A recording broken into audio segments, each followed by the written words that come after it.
Olá, bem-vindos ao Saúde Você Domingo. Pega o seu cafezinho e se prepara porque hoje vamos falar de um assunto que vocês adoram. Afinal de contas, o Brasil está em primeiro lugar quando o assunto é estética.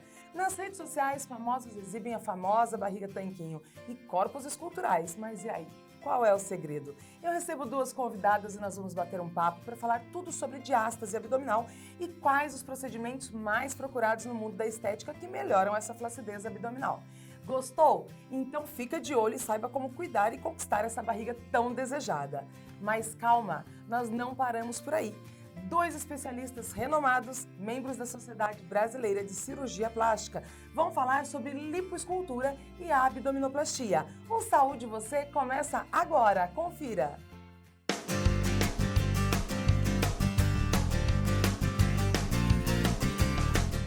Agora o programa que todo mundo ama, falar de estética e beleza. Aliás, o Brasil é referência quando se fala estética e beleza. E para isso, dois grandes especialistas, cirurgiões plásticos, membros da Sociedade Brasileira de Cirurgia Plástica, vão falar com vocês sobre estética e beleza no quadro Saúde Você. Tudo bem, doutores? Tudo bem. Ótimo. Sejam bem-vindos ao programa, Dr. Dácio Gata. Sim. E Dr. George Bittencourt. Exato. Bom, doutores, vamos falar de um tema que as mulheres amam e os homens também estão muito vaidosos, né?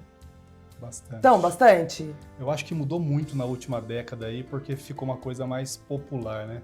Antigamente tinha aquela coisa, puxa, se eu procurar um plástico, o que vão pensar de mim? Exatamente. Eu acho que mudou essa visão.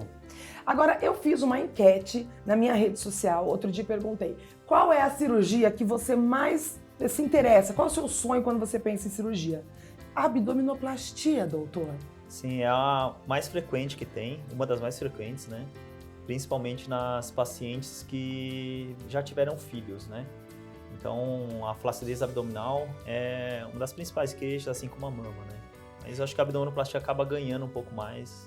A gente vai falar de dois temas importantes, porque assim, como nós fizemos uma enquete, eles estarão aqui na primeira temporada com vocês, falando tudo sobre estética e beleza e cirurgias, a barriga parece que é o sonho de consumo. Antes era o bumbum, mas eu percebo que assim, bumbum é sonho de consumo, porque caracteriza a mulher brasileira, mas a barriga tanquinho, aquela barriguinha sequinha, tá em primeiro lugar aqui na minha pesquisa, na minha rede social. Então a gente vai falar de abdominoplastia e nós vamos falar sobre lipoescultura e aquela de alta definição, né? Isso, com definição. Aproveitando que a gente vai falar de alta definição, eu quero começar assim polemizando. Nós temos uma youtuber, uma influencer assim, olha, renomada, que está fazendo sucesso nas redes sociais, querida Virgínia, linda, mãe da Maria Alice, esposa do Zé Felipe, que fez uma lipo de alta definição e pós a gravidez, que barriga é aquela, doutora, ela tá sequinha. Você viu lá? Então, mas assim, a questão não é nem avaliar a cirurgia dela. O que eu quero entender, e eu acho que todas as mulheres querem entender, é se depois da gravidez, toda vez que uma mulher fizer uma lipo HD antes, engravidou, pode acontecer. Sim. Vai ficar igual depois? É complicado a gente falar que vai ficar igual, porque a gente já está comparando uma pessoa com outra. Sim. Então, primeira coisa, a gente tem que separar exatamente isso. Porque, esquece a Virgínia. Porque tem questão genética, tem questão do que ela come, quais são as atividades dela. Então, são vários fatores que vão incorrer aí para poder verificar se você tem um resultado melhor até que o dela ou inferior ao dela. Tá. Agora, o que a gente tem que entender, que o Dácio começou até a falar, por exemplo, a pessoa tem um filho. O que vai acontecer ali? O abdômen vai ser distendido. Certo? Sim. Ele vai distender e assim como um elástico. Imagina o elástico de que amarra dinheiro. Você puxou o elástico. Se você começar a puxar demais, o que acontece? O elástico já não volta mais.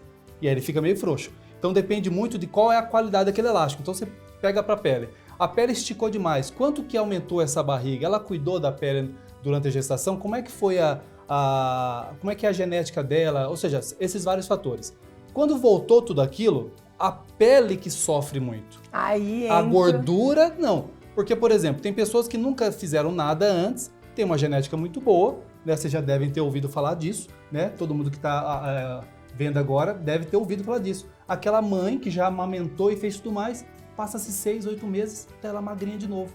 Nunca treinou, nunca fez nada. Simplesmente ela amamentou. Aí o pessoal até fala, poxa, amamenta, não é? Emagrece. O pessoal não acha isso? É. Pois então, é essa a questão. Então, o que a gente leva a crer com isso? Que a gordura é uma coisa distinta da pele que estica e volta. A gestação ela vai esticar a pele e voltar. Agora, óbvio, vamos acrescentar algo aí nessa equação toda. Se eu consigo lipoaspirar antes, chegar na gestação com um corpo bacana já, ela cuida da gestação. Durante a gestação. E provavelmente ela deve ter cuidado, no pós, obviamente, aquela gordura ela cuidando vai voltar. Agora, o que não resolve 100%, mas você não consegue ver em foto, e aí você começou com aquela coisa, puxa, como é que não tem uma polêmica? Eu vou colocar um outro polêmico aqui. As pessoas olham foto, mas uma coisa que não se mostra em foto é a flacidez. Então, eu vou aproveitar esse gancho, porque o Dr. Dácio, a gente falou muito sobre abdominoplastia. Doutor, é muito comum você perceber que mulheres que têm flacidez, por exemplo, são mais sedentárias ou não têm relação? Por exemplo, tem mulheres que são fitness e depois acabam tendo flacidez também. O que é mais comum? Normalmente aquela pessoa que é mais fitness, ela já tem o hábito de cuidar do corpo já, mesmo Sim. antes da gestação, então tem uma qualidade um pouco da pele um pouco melhor, né, vamos dizer. Mas isso não impede dela ter uma flacidez depois de uma gestação, tá? Infelizmente não é uma regra, né? Então cada pessoa é de uma forma e pode ser que ela engravide 2, 3 vezes e mantenha meio que aquele abdômen com aquela pele que não tenha uma indicação de uma abdominoplastia, né? Eu ia te perguntar exatamente isso, né? 1, 2, 3 gestações, se a pessoa em determinado momento ela continua mantendo por genética essa pele ou em algum momento ela vai fatalmente precisar da abdominoplastia. Então, isso é muito variável isso, né? Tem pessoas que engravidam uma vez e fica com aquela pele, uma dobra enorme, sabe? Incomoda tanto. Estraga tudo. Então, assim, não existe uma regra, né? Infelizmente, só vai dar para saber depois da gestação. Depois que acontecer. Né? Agora, a gente está falando de lipo e de abdominoplastia, só que a gente está falando da gestação, mas quem diz que precisa ter a gestante ou pós-gestação para pensar nisso? Tem mulheres que fazem lipoaspiração, lipoescultura antes da gravidez, Sim. tem mulheres que fazem abdominoplastia antes da gestação. Agora, quando não é indicado, eu quero saber dos dois, uma abdominoplastia, por exemplo. Então, quando não é indicado é quando a pessoa, assim, não tem flacidez o suficiente para fazer a cirurgia. A questão da gestação, né, que a gente comentou agora, ela é uma orientação que a gente faz para as pacientes de que se ela tem intenção nos próximos anos de ter filhos, de operar depois, sabe? Porque pode perder um pouco do resultado se fizer a abdominoplastia antes. Mas a minha pergunta ela é mais específica, falando em comorbidades. Sim. Que tipo de paciente, por exemplo, não tem indicação para nenhuma das duas cirurgias? Qual a opinião de vocês aí como médico que vocês podem orientar? Qualquer doença, tá? Se ela estiver controlada, um exemplo, diabetes, uma pressão alta, se ela estivesse tomando as medicações e tiver tudo controlado, não tem impeditivo para fazer uma cirurgia plástica, mesmo abdominoplastia ou lipoaspiração. Não tem? Não, de maneira Agora, alguma. Tá controlado, né? existem cuidados outros questionamentos que a gente faz durante a consulta, né? Que podem levar, talvez, a uma contraindicação de algum procedimento, né? É óbvio que nesse momento sempre é mandatório ela passar com um médico especialista e ele vai ditar quais são as orientações para que ela possa fazer. E por vezes ele vai chegar e falar assim, olha, você não deveria fazer essa cirurgia. E nós, como profissionais, vamos respeitar aquilo ali. Óbvio. Porque é aquela questão. Primeiro vem a questão doença-saúde. Depois vem essa situação da estética. Então, Isso é importantíssimo. Eu falo muito para as minhas pacientes. A cirurgia plástica é a cereja do bolo. Sim. Ninguém pega a cereja e joga no meio da receita e bate. Não, a cereja está tudo pronto, você vai lá e coloca só a cereja ali. Então, ele vem antes da gente. Fala, você vai conversar com o seu médico, é ele que vai dar as cartas. Ele fala, pode, se não pode. E se pode, se tem alguma orientação que eu vou seguir à risca. Agora, eu percebo que as mulheres são assim enlouquecidas quando se fala em cirurgia plástica, né? Eu sempre brinco, se você não casou, seja a melhor amiga. Agora é o seguinte, vocês percebem que as mulheres chegam no consultório meio que, doutora, eu quero fazer isso, já com muita informação, e aí vocês falam, opa, Sim. para tudo, você não pode fazer nada disso, acontece? Sim. Da mulherada Hoje em dia, enlouquecer né? na consulta? Sim, hoje em dia, já faz uns anos já, né? Que antes das redes sociais, muitas pacientes já pesquisavam tudo no Google, né? Tá. Já sabiam por cima tudo como funcionava e vinham já prontos, eu quero fazer isso e isso, né? De cirurgia. Mas na hora que a gente vai examinar essa paciente, nem tudo que ela quer fazer dá para fazer. Não era bem né? aquilo. Por quê? Precisa ter uma avaliação de um especialista para indicar aquela cirurgia. Com as redes sociais, na verdade, isso acentuou. Acentuou? Né? Acentuou. Então, as pessoas têm muito mais acesso às informações, Eu né? imagino, gente, uma mulher... Eu tiro por mim, mas eu imagino. Vocês devem pegar cada caso de umas mulheres que chegam lá querendo fazer coisas enlouquecedoras, né? Chegam com comparativo, eu quero ser igual a ela. Sim, nossa. Ainda mais demais. com rede social. Porque o ser humano é muito comparativo, né? Ele, como ser social, ele sempre vai olhar o do lado. E pior do que isso, ele olha do lado, ele sempre tem que estar melhor, né? Então, puxa, ó, eu quero mais ou menos assim, mas eu quero ficar melhor. Eu já vi em consultório meu, não sei que o Dácio... Sim. A Dácio já deve ter operado assim, família inteira. Olha, o doutor, você operou minha irmã. Aí você vai me operar, mas eu quero ficar melhor que ela. A irmã. A disputa com a irmã. Não, a disputa assim, é interna da família. E assim, elas se dão muito bem, tudo, mas eu queria que a meu ficasse melhor um pouco. As pessoas querem emagrecer com cirurgia de abdominoplastia ou com lipo? Querem emagrecer? Sim. Ó, a maioria das pessoas é a intenção também, né? Mas aquela pessoa que está muito acima do peso, acaba que não adianta fazer só lipoaspiração ou uma abdominoplastia ou os dois juntos, né? Porque existe uma gordura do corpo chamada de gordura visceral. Essa gordura visceral não tem como diminuí-la numa cirurgia plástica. É só emagrecendo, porque ela está abaixo da camada muscular. Mesmo a lipo, não emagrece Não. essa gordura. Ela tá por Essa dentro. gordura não. Tá. Tá entre as vísceras ali, tá lá Isso. dentro. Nossa, Isso até mesmo. perigoso. Exatamente. Por isso que primeiro, né, para emagrecer mesmo, ela tem que perder essa gordura visceral, tá? Se for ver, assim, teoricamente a pessoa emagrece com lipoaspiração e abdominoplastia. Só que pode emagrecer e ficar com aquele resultado daquele abdômen esticado, só que abaulado. Fica um tonel. Ah, horrível. daí fica Daí horrível. não fica bom. Não, Então, e o pior, né? Porque aí ela conseguiu um profissional que operasse ela numa situação fora do que é ideal.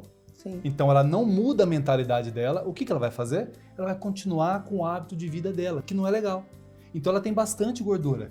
Então o que acontece nesses casos? Ela engorda, aquela gordura lá dentro aumenta muito mais, Sim. ela fica horrível. Porque, por exemplo, ela faz abdominoplastia, que a gente está conversando, que o Dácio citou aqui, aí fica aquele corte. O corte, a cicatriz, ela não é elástica, né? Aí ela cresce aqui, a cicatriz não cresce, fica um tonelzão. Nossa. Meu, fica a coisa mais Aí horrível. fica pior ainda. Mas é porque não ajustou a mentalidade, ou seja, não fez o trâmite conforme deveria fazer. É a questão, volta a falar, é a cereja do bolo. Você não pode inverter as coisas. as ordens. Melhora o corpo, chega no ponto ideal, ou seja, e quando a gente fala em tem ponto... que ter força de vontade exato. também, né? Você já tá buscando melhoria. Exato. E o ponto ideal, eu falo muito, não sei o que o Dácio acha disso, mas não é você, é para emagrecer. Poxa, doutor, se for para emagrecer, eu não precisaria estar aqui. Graças a Deus tem tempo que eu não escuto isso. Mas já escutei na minha carreira. Você deve ter escutado. várias pessoas. Não é isso. Você vai emagrecer, vai continuar fora. E aí é a hora que eu entro para poder melhorar e muito. Exatamente. Com saúde e com melhor resultado. E uma coisa que a gente comentou agora há pouco sobre a contraindicação, né? Se tem alguma doença que pode contraindicar, né? A obesidade, na verdade, não é uma contraindicação absoluta, tá? Mas ela pode influenciar algumas complicações pós-operatórias. Por exemplo, Vários casos, né? uma pessoa obesa, ela tem maior chance de infecção de ferida, tá? Tem maior chance de ter problemas pulmonares no pós-operatório, assim, de imediato, tá? E também a chance de trombose, que é o maior fantasma de todos os plásticos, que sempre existe o risco, né? Só que, graças a Deus, é uma coisa muito rara de acontecer pelos cuidados que são tomados. Então, a pessoa obesa tem esses problemas pós-operatórios, além do estético que a gente falou agora do tonel que ele falou, né? Então, a insatisfação estética por ter ficado abaulado é o de menos, porque ela poderia ter tido algum problema mais grave de saúde. Bom, eu tenho muitas perguntas para fazer para vocês. Quando a gente fala de cirurgia plástica, a gente está falando de algo que mexe muito com o sonho das pessoas, né? Tem muita gente que sonha em fazer cirurgia plástica. E aí eu tenho diversas perguntas que entram muito na parte técnica. Vocês topam no próximo programa a gente falar sobre a parte técnica? Aí a gente vai falar sobre anestesia, sobre o pós, cintas. Eu tenho perguntas sobre cintas. Eu tenho muita coisa para perguntar. O que vocês acham da gente falar sobre a parte técnica? E aí, vamos. Topado? Vamos. Quem tá em casa, entra lá na nossa rede social, Programa Saúde Você. na foto do Dr. Dácio e do Dr. Jorge, vocês deixam lá os comentários com as perguntas de vocês que nós vamos falar aqui. Mandando as dúvidas lá, a gente vai respondendo. E aí no próximo programa a gente fala sobre a parte técnica, que também é importante, muito importante, tanto quanto o sonho, né? Maravilha. Doutores, obrigada pela participação de vocês. Sejam sempre bem-vindos e bem-vindos à primeira temporada de Saúde Você aqui na Band Vale. A gente continua falando de saúde com vocês aqui na Band Vale.